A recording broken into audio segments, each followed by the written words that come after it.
Bueno, buenos días a todos y todas. Un gusto estar acá, muchas gracias por la invitación.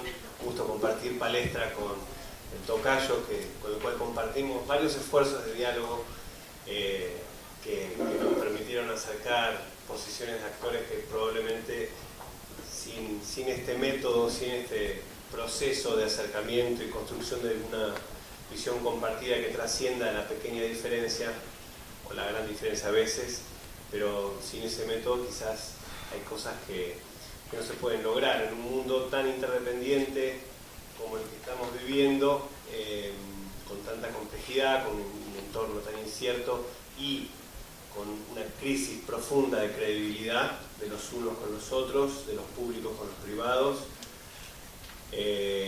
Bueno, hay todo un desafío en materia de construcción de confianza y la generación, obviamente, de procesos de diálogo podrían, a medida que estén adecuadamente gestionados, podrían echar luz en el fondo del túnel, digamos. Y tiene que ver también con una cultura de la democracia, ¿no? Poder participar de las decisiones que nos afectan junto con otros con los cuales tenemos miradas distintas es algo muy importante. Yo voy a hablar de un caso concreto que transcurre en la región norpatagónica, particularmente en toda el área de influencia del proyecto Vaca Muerta, un depósito de shale gas y shale oil que hace unos años se identificó como recurso, digamos, potencialmente explotable y en función de un contexto del mercado internacional de la energía, bueno, y también decisiones geopolíticas, se tomó la decisión de avanzar en una inversión significativa en el año 2013, 2014, 2015. En particular, durante el año 2014, la inversión externa directa en Neuquén y alrededores por lo que implicó la construcción del complejo industrial orientado a instalar, digamos, la fractura hidráulica y, digamos, la extracción del shale, bueno, significó un impacto masivo en la sociedad, en el territorio, obviamente con muchos beneficios vinculados a la generación de empleo, ¿no? de ingresos, los picos, digamos, de consumo que tenía Neuquén en esos años eran récord en el país y eso se podía visualizar claramente. Y el desafío ahí era los conflictos, obviamente, y los conflictos surgieron desde el mismo principio en el área de influencia, en el proyecto Loma Campana que tenía YPF junto con Chevron. Obviamente el entorno ese era un entorno muy conflictivo de antes, porque básicamente, y acá me parece que es interesante identificar una variable muy conflictiva que tiene que ver con el dominio de la tierra, la falta de claridad en lo que tiene que ver con los títulos de propiedad de la tierra, 2, 3, 4 actores que reclaman por la misma porción de tierra, con un Estado que lotea para unos y para otros no, y algunos que son superficiales y tienen título y otros no, y viene el inversor que encima invierte y compra a unos. Bueno, se genera una situación, una nube, digamos, compleja desde lo jurídico y obviamente generadora de muchos conflictos.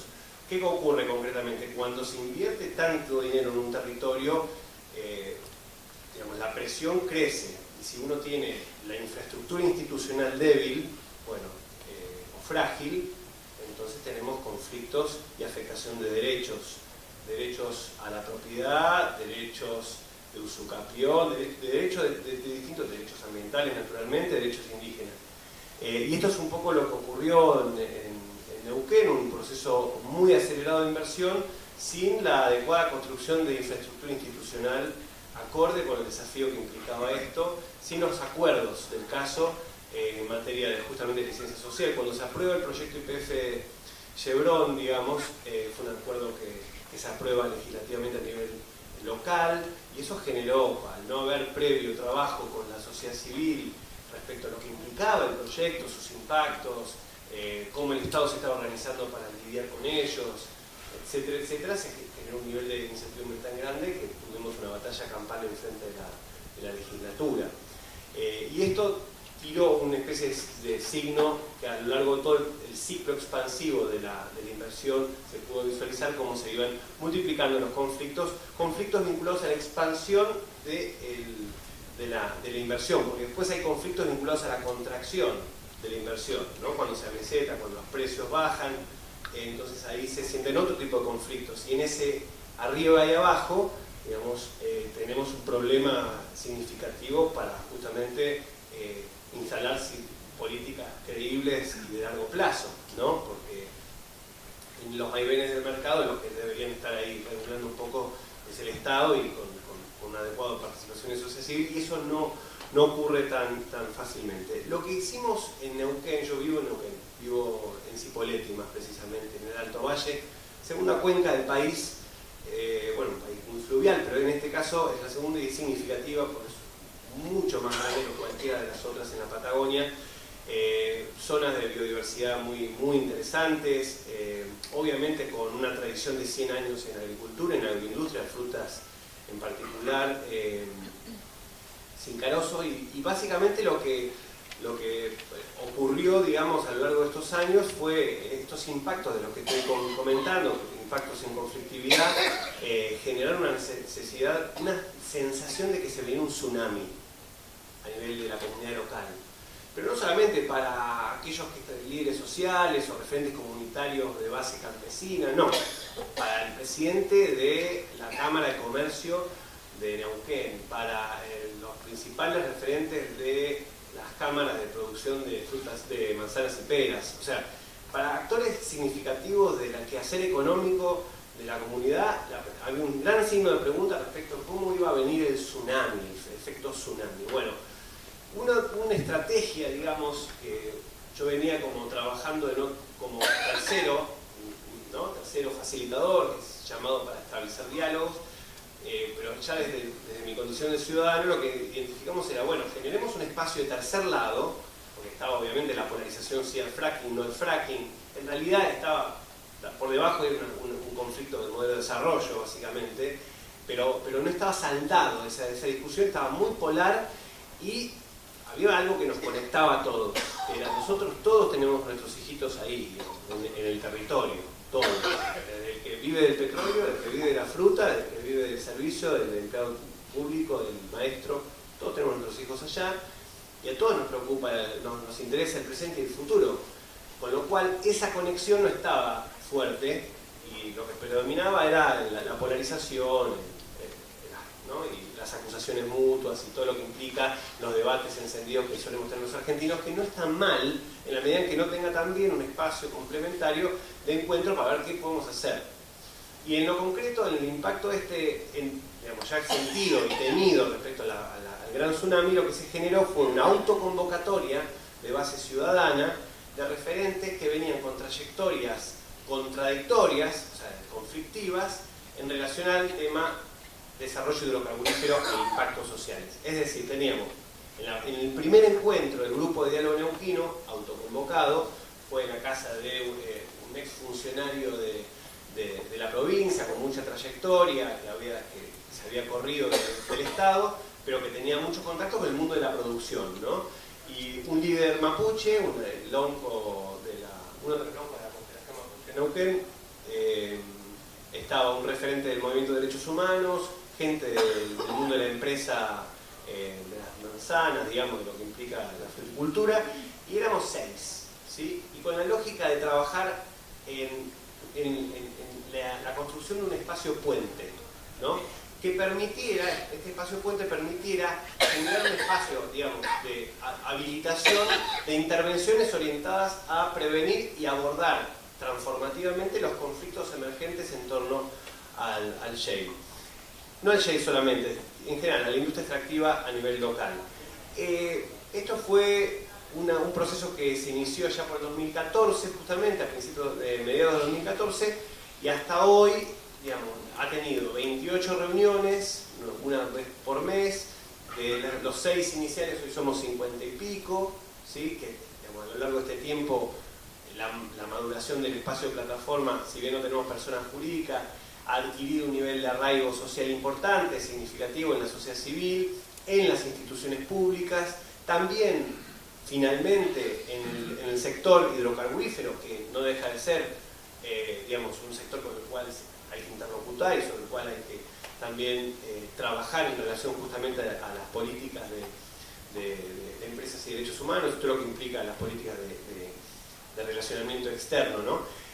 Digo, fue un proceso en espiral, fue un proceso donde amigo trae amigo, o sea, crisis de credibilidad mediante cómo confiar en que el otro no me va a trabajar con mala fe, ¿no? Entonces, en ese sentido, era importante que sea un amigo el que traiga al otro amigo, digamos, y con la idea de abonar a la diversidad de perspectivas y a sabiendas de que muchos de los presentes, estamos hablando de diputados, del oficialismo de la oposición, clérigos, gente vinculada, como les dije, al movimiento de derechos humanos, gente vinculada a la empresa, habían tenido una historia de confrontación muy grande a nivel de la sociedad local, porque tenían miradas muy contrapuestas en lo ideológico y en la misma cosmovisión sobre lo que es una buena sociedad, digamos. Sin embargo, todos eran cultores, digamos, de la buena conversación, ¿sí? Entonces, eso también quizás ayudó a generar este clima, esta identidad compartida, que resistió inclusive la pregunta de amigos de unos y de otros respecto a ¿qué estás haciendo ahí con ese otro? ¿No? ¿Qué estás haciendo ahí con ese lonco? Le preguntaba a un empresario al otro. Y al lonco, ¿qué estás haciendo ahí con ese empresario ¿no? Resistir eso es importante en los espacios de diálogo. Cuando hay mucha polarización, la paz es de los traidores, dicen, ¿no? Entonces, hay que tener mucho cuidado con eso. Me parece que el proceso de involucramiento orgánico, en espiral, empezando por el centro y empezando a involucrar cada vez más actores más diversos, sirvió para lograr, digamos, cazar algunos fantasmas que habían dado vueltas. No todos siguen fantasmas dando vueltas, pero bueno, forma parte de esta dualidad que somos, ¿no? Cuerpo, espíritu, en fin. Para cerrar un poco una primera introducción, como productos, 2 años de conversa, ¿qué saca? Por los frutos se conoce el árbol. Bueno, sacamos un documento que creo que abona bastante bien y dialogaría perfectamente con la guía que el SEM está tratando de desarrollar, que me parece muy interesante, una muy buena noticia, porque en definitiva necesitamos construir una nueva narrativa, un nuevo marco conceptual que sirva para trabajar con un mundo como el que vivimos hoy, no un mundo que vivíamos hace 30, 40 años. Entonces es muy importante. Y este producto fue el resultado de un taller, un retiro, nos fuimos todos, con el apoyo del CFI, bueno, nos juntamos todos, éramos 35 personas, como les digo, con esta diversidad, y nos pusimos de acuerdo sobre mecanismos, arreglos institucionales, políticas públicas, políticas sectoriales, de parte de los organismos financiadores, o sea, una mirada 360. ¿Qué mecanismos, qué arreglos institucionales el Estado, el mercado y la propia sociedad civil deberían desarrollar por sí mismos y en conjunto para prevenir y transformar los conflictos que necesariamente están asociados al desarrollo de este tipo de inversiones? Por distintas razones, o porque estoy de acuerdo o porque estoy en desacuerdo, digamos. Entonces, y el eje ahí, estos arreglos institucionales, lo que buscaban era lograr evitar escaladas polarizantes, costosísimas desde el punto de vista financiero, costosísimas, y que aparte generaban la ausencia total de remedio efectivo cuando hay afectación de derechos, porque, ¿no?, vía la judicialización o el debate público o callejero, cuando hay un daño al derecho, una afectación al derecho, no hay remedio ahí. O sea, se busca doblar la apuesta. Entonces, por eso el criterio también era de acceso a la justicia, de acceso a justicia. En entornos donde en general la justicia interviene con una lógica penal, en estos conflictos se interviene con lógica penal, lo civil no avanza, porque tampoco, y esto también es algo que todos tomamos conciencia, no hay adecuada equipamiento, digamos, de gobernanza de los recursos naturales hoy, digamos. Hay algunas leyes, pero lo cierto es que en términos de mecanismos de institutos estamos muy atrás, y esto le pasa particularmente a la justicia, que muchas veces traba en lugar de facilitar. Entonces, bueno, en definitiva, no quiero enfatizar en un solo sector, pero lo que pasó fue esto: hicimos una especie de puesta en común trabajamos con el conocimiento y la sabiduría de cada uno de los actores que estaban presentes, nos pusimos de acuerdo y generamos algunos lineamientos sobre los que hoy por hoy estamos trabajando específicamente para generar propuestas concretas de políticas públicas para que la legislatura provincial neuquina, el gobierno provincial, a nivel de los municipios y obviamente del sector hidrocarburífero y a su vez de otros sectores de la sociedad civil puedan incorporar como mecanismos, como políticas propias. ¿Cuál es la garantía, más la garantía, la estrategia que tenemos de incidencia? Obviamente es hacer una incidencia distinta, no convencional, colaborativa, no una incidencia que te empuja competitorio, sino una incidencia que está basada justamente en la construcción de puentes y confianza. Esto es lo interesante de estos espacios de diálogo multiactor, porque todos los que están formando parte de él defienden hacia afuera los acuerdos que se lograron. Defienden no solamente, sino que los utilizan para proponer. Por eso llamamos esto incidencia colaborativa. ¿Qué permitió? Bueno, que la legislatura declarara de interés la actividad que hicimos del grupo de diálogo por unanimidad y hoy por hoy estamos organizando un taller con los legisladores para ver cuánto de estos acuerdos y consensos de la sociedad civil alcanzamos, cuánto de esto podemos colocar a disposición de la agenda legislativa. Por ejemplo, la creación de un defensor del pueblo, algo muy importante para recordar el rol de árbitro del Estado. Bueno, hay distintos instrumentos. Uno de ellos es el defensor del pueblo, otro es diferenciar una función de promoción de la actividad extractiva con la función de regularla y controlarla, cosa fundamental que en muchas provincias no vemos todavía. Y eso genera a su vez problemas y conflictos, porque contribuye a la falta de credibilidad. Para este momento nosotros estamos organizando, ojalá lo logremos, ¿no? Esperemos lograrlo para el 8 de noviembre, un encuentro, un foro sobre energía y sustentabilidad organizado por el Grupo de Diálogo Neuquino. Estamos en trabajo por un lado con el IAPG, por el gobierno provincial, con actores de la academia. La idea es que esta conversación que hoy por hoy la hemos tenido 56 ciudadanos neuquinos, con cada uno su trayectoria y que ha podido ser socializada hasta ahí con estos productos que les estoy comentando, pueda ser ampliada al conjunto de la sociedad. Y esto tiene que ver también con una aspiración que tenemos de ir más allá del conflicto, de la agenda del conflicto, desarrollar una agenda positiva. Hay mucho que hacer, en particular en territorios tan ricos, de tanta abundancia como es el Alto Valle de Río Negro, Neuquén.